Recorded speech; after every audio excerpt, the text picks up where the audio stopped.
بسم اللہ الرحمن الرحیم رضی اللہ عنہم ورضوا عنہ۔ اللہ ان پر راضی ہے اور یہ اللہ پر راضی ہیں۔ کون؟ نبی کریم صلی اللہ علیہ وسلم کے صحابہ کرام۔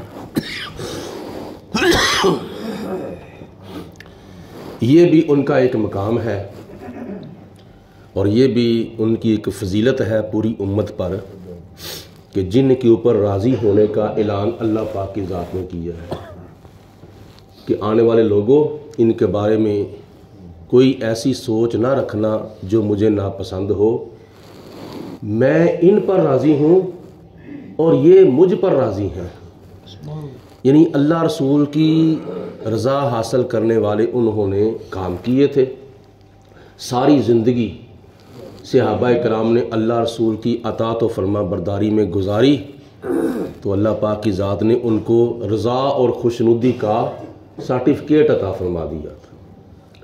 ان میں سے جلیل القدر صحابی جن کی کئی نسبتیں ہیں نبی پاک علیہ الصلوۃ والسلام کے ساتھ، وہ ہیں حضرت امیر معاویہ رضی اللہ تعالی عنہ۔ آپ نے ایک مرتبہ دعا فرمائی، حضور علیہ الصلوۃ والسلام نے جناب امیر معاویہ کے لیے دعا فرمائی۔ دو دعائیں تو آپ نے پہلے سن لی ہیں پچھلی چند نشستوں میں، اب ایک تیسری دعا بھی آپ نے جناب امیر معاویہ کے لیے کی تھی۔ اور کی کب تھی؟ ایک مرتبہ نبی پاک علیہ الصلوۃ والسلام ایک سواری پر سوار تھے اور اس سواری پر نبی پاک علیہ السلام کے پیچھے حضرت امیر معاویہ بھی سوار تھے۔ تو آپ لوگوں کو پتہ ہے کہ جب آپ موٹر سائیکل پر بیٹھتے ہیں، ایک چلانے والا ہوتا ہے، ایک اس کے پیچھے بیٹھا ہوتا ہے، تو کبھی کبھی پچھلے آدمی کا جو سینہ ہے وہ اگلے آدمی کی پشت کے ساتھ لگ جاتا ہے۔ یہ ایک فطرتی بات ہے۔ اسی طرح جب سواری کے اوپر نبی پاک علیہ الصلوۃ والسلام اور حضرت امیر معاویہ دونوں بیٹھے تھے، آگے حضور علیہ الصلوۃ والسلام، پیچھے حضرت امیر معاویہ، تو جب سواری چل رہی تھی تو کبھی کبھی جناب امیر معاویہ کا جو سینہ تھا وہ حضور علیہ الصلوۃ والسلام کی پشت کے ساتھ لگ جاتا تھا۔ تو پھر کبھی کبھی آپ ایسا بھی کرتے تھے کہ اپنا سینہ حضور علیہ الصلوۃ والسلام کی پشت کے ساتھ جان کے لگاتے تھے، رگڑتے تھے ایسے کر کے، تاکہ میرے سینے کو حضور علیہ الصلوۃ والسلام کی پشت کے ساتھ نسبت ہو جائے۔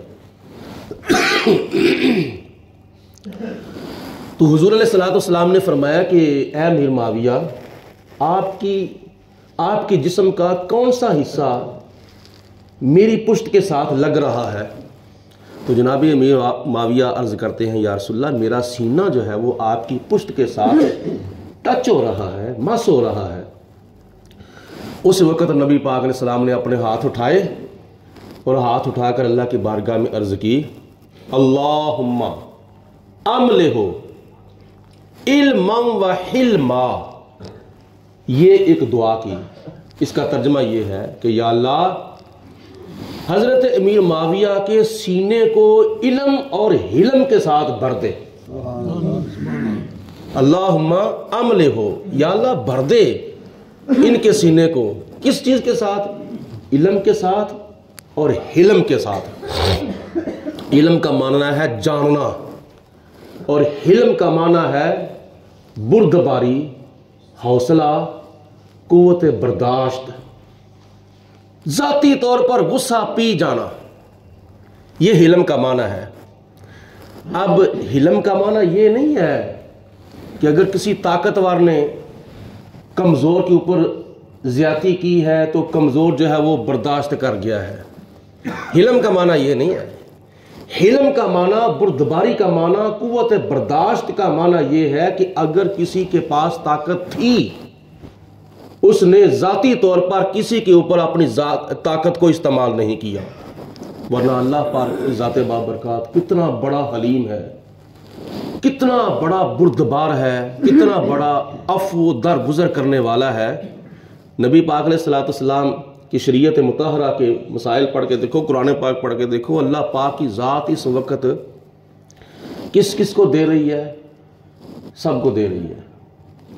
پوری دنیا کے اندر تقریباً 8 ارب انسان جو ہیں وہ کھا پی رہے ہیں۔ جو خدا کو مانتا ہے خدا اس کو بھی دیتا ہے، جو خدا کو نہیں مانتا خدا اس کو بھی دیتا ہے۔ یہ اللہ تعالیٰ کی بردباری ہے، یہ اللہ تعالیٰ کی شان حلیمی ہے، یہ اللہ تعالیٰ کی قوت برداشت ہے کہ یہ میرا حق بتوں کو دے رہے ہیں، بتوں کے سامنے یہ سجدہ کر رہے ہیں، مجھے نہیں مانتے ان کو مانتے ہیں، لیکن خدا تعالیٰ فرماتا ہے کہ یہ مانگتے ان سے ہیں، دیتا میں ہوں۔ آج کل تو تھوڑی سی ناراضگی کسی کے ساتھ ہو جائے تو وہ ممکن ہے کہ اس کا قرض بھی واپس نہ کرے، جو اس نے کسی قرض خواہ سے لیا ہوا ہے نا، مقروض نے، دونوں کی آپس میں ناراضگی ہو جاتی ہے، جھگڑا ہو جاتا ہے تو وہ اس کا قرض ہی واپس نہیں کرتا۔ ایک تو ہوتا ہے نا کسی کو دینا، کسی کی ہیلپ کرنا، کسی کی مدد کرنا، ایک جو دین ہوتا ہے وہ بھی نہیں دیتے۔ یہ قوت برداشت نہیں ہے۔ اللہ تعالیٰ کی ذات سب سے بڑھ کر قوت برداشت کرنے والی ہے، قوت برداشت رکھنے والی ہے، ورنہ اللہ تعالیٰ چاہے تو منٹوں میں نہیں بلکہ سیکنڈوں میں ان لوگوں کو ملیا میٹ کر دے جو خدا تعالیٰ کی ذات کے اوپر ایمان نہیں رکھتے، کافر لوگ، غیر مسلم جو خدا کو الہ نہیں مانتے۔ خدا چلا چاہے تو سب کچھ تباہ و برباد کر دے، فرشتے کو ایک حکم کرنے کی دیر ہے۔ اور پھر نبی پاک علیہ الصلوۃ والسلام کے، اور پھر میں نے بات کی تھی حضرت امیر معاویہ کی لیے دعا جو آپ نے کی تھی، اس کا ایک ظہور دیکھیں۔ تقریباً جب آپ برسر اقتدار آئے تھے اس وقت آپ کی سلطنت کا حدود اربہ جو تھا وہ 44 لاکھ مربع میل پر محیط تھا۔ 44 لاکھ مربع میل پر آپ کا حدود اربہ تھا جس کے اوپر آپ حکومت کرنے آئے تھے۔ تو جب آپ کی وفات ہوئی اس وقت آپ کی حکومت کا جو حدود اربہ تھا وہ 64 لاکھ مربع میل پر مشتمل تھا۔ تقریباً آدھی دنیا سے زیادہ کیا نام ہے حدود اربہ تھا۔ اتنے بڑے حاکم، اتنے بڑے بادشاہ ہوئے ہیں حضرت امیر معاویہ، اور یہ 20 لاکھ مربع میل کا جو حدود اربہ تھا یہ آپ نے اپنے دور سلطنت میں فتوحات کی شکل میں حاصل کیا تھا۔ ایک بندے کے ساتھ کچھ صحابی تھے، ان کے ساتھ کوئی ویسا ذاتی طور پر ناراضگی ہو گئی، آپ نے وظیفہ بھیجا۔ یہ پہلی حکومتیں عوام کے ساتھ بڑا اچھا سلوک کرتی تھیں۔ آج بھی کئی عرب کنٹریز میں ایسا ہوتا ہے کہ عوام کے ساتھ بڑا اچھا سلوک کیا جاتا ہے۔ ایسے لوگ ہوتے ہیں جن کا کوئی سہارا نہیں ہوتا، جیسے بیوہ، یتیم، غریب، ان کا وظیفہ حکومت کی طرف سے لگا ہوتا تھا اور کئی ملکوں میں بھی لگا ہے۔ تو جناب امیر معاویہ رضی اللہ تعالیٰ عنہ نے کسی خادم کو کہا کہ جاؤ یہ فلاں صحابی کو یہ ماہانہ وظیفہ دے آؤ۔ تو اس کے ساتھ کوئی ان کا آپس میں معاملہ تھا، ذاتی طور پر لے گئے، دے آیا جا کے۔ اس صحابی نے بعد میں اپنے بیٹے کو کہا کہ یہ وظیفہ لے جاؤ، تھیلی پیسوں کی جو بھری ہوئی ہے لے جاؤ، امیر معاویہ کے منہ کے اوپر جا کے مار کے آؤ، مجھے نہیں ضرورت ناراضگی کی وجہ سے۔ اب اس صحابی کا بیٹا وہ تھیلی پیسوں کی لے کر وظیفہ جو واپس لے کے آیا، دربار لگا ہوا تھا، امراء، وزیر، مشیر بیٹھے ہوئے تھے، حکومتی معاملات میں ڈسکس ہو رہی تھی۔ تو وہ بندہ آیا لے کے واپس پیسے، اور آ کے کہتا ہے کہ حضور ایک طرف ہے آپ، ایک طرف ہے میرا باپ، میرے باپ نے مجھے یہ آرڈر کر کے بھیجا ہے کہ یہ پیسوں والی تھیلی امیر معاویہ کے منہ کے اوپر مار کے آؤ۔ تو اب مجھے بتاؤ میں کیا کروں؟ آپ کی عزت کا معاملہ بھی ہے، آپ کے وزیر مشیر بھی بیٹھے ہوئے ہیں، آپ وقت کے حکمران بھی ہیں، تو میں کیا کروں؟ حضرت امیر معاویہ کی قوت برداشت دیکھو، جو نبی پاک علیہ الصلوۃ والسلام نے دعا مانگی تھی، یا اللہ اللہم عملہ علما و حلما، یا اللہ امیر معاویہ کا جو سینہ ہے یہ علم کے ساتھ بھی بھر دے اور حلم کے ساتھ بھی بھر دے۔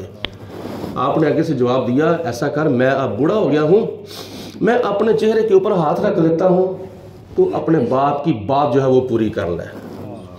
اتنی قوت برداشت تھی. یہ نہیں خیال کیا کہ اب میرے سامنے وزیر وشیر بیٹھے ہوئے ہیں, دربار لگا ہوا ہے, میری انسلٹ ہو جائے گی, میری بےزتی ہو جائے گی, میری تذلیل ہو جائے گی. نہ, اپنے باپ کی بات کے اوپر عمل کرنا, میں اپنے منہ کے اوپر ہاتھ رکھ لیتا ہوں, کوئی بات نہیں ایسی. اتنی قوت برداشت تھی.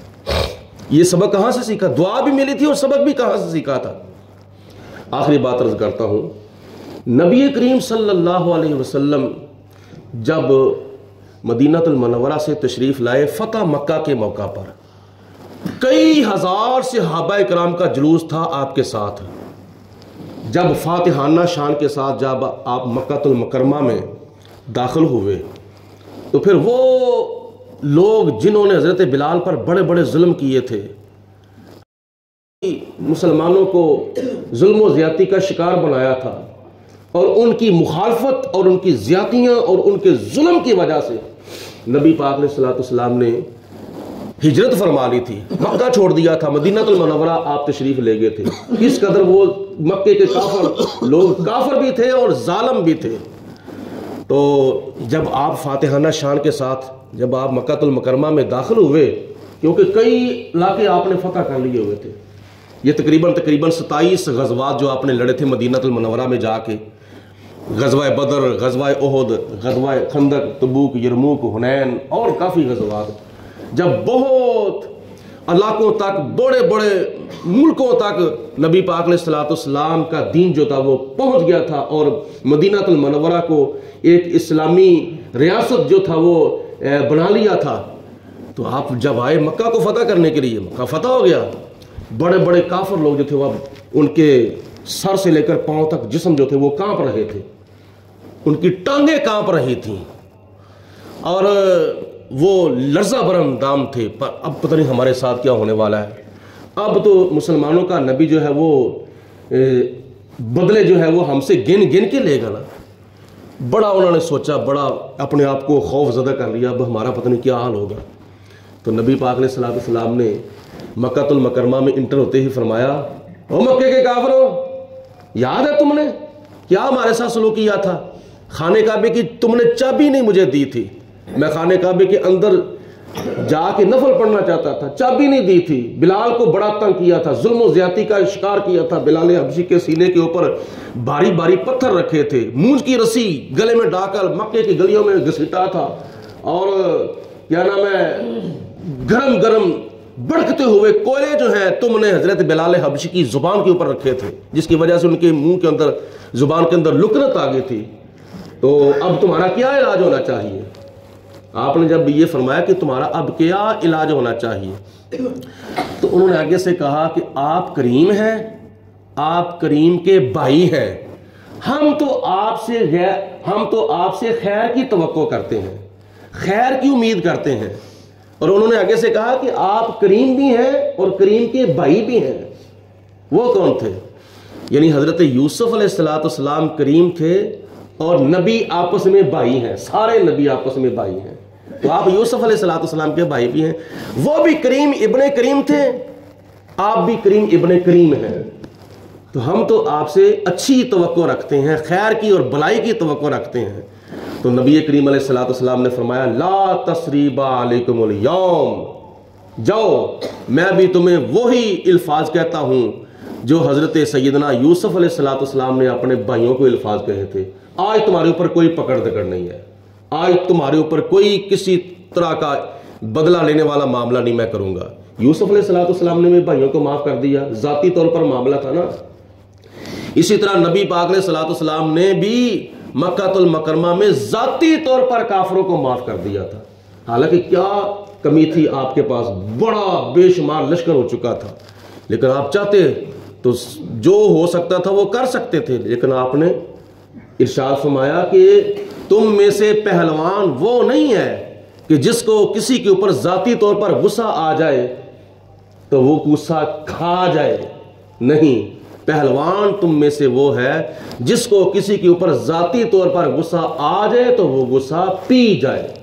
غصہ کھانا حرام ہے, پینا جائز ہے, اور نبی پاک علیہ الصلوۃ والسلام کا حکم ہے.